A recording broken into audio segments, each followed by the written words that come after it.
би нэг зүйл маш их одоо баяртай буюу сэтгэл хөдлөлттэй байгаа.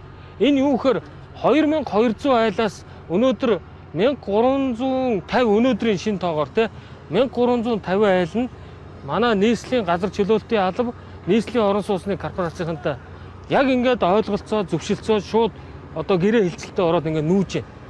Өөрөөр хэлбэл би нэг зүйл дээр нэлээд болгоомжилжсэн газар чөлөөлтөн дээр ирээд олон асуудал үүсэх вэ? Иргэдийн эсэргүүцэл тэмцэлтэд тулгарх уу гэдэг ийм болгоомж байсан. Бидний үнэлгээний аргачлал нэлээд байгаа онсон гэж ойлгож байгаа. Тэгэхээр одоо жишээ нь дундаж нэг хашаа байшин хэдээр үнэлэгдэж байна юу?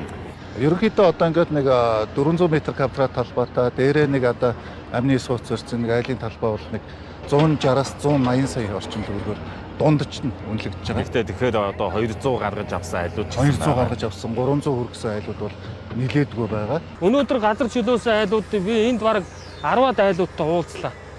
Тэгсэн бүгд ямар ч байсан нэг байр авсан гэж байна. Тэгээд нэг машин авцгаасан гэж байна. Зарим нь нөгөө үнэлгээ өндөртөө чөлөөлөгдсөн айлууд бол дахиад өөр газар хашаа байсан авсан гэсэн ийм одоо статистикийг ярьж байна л да.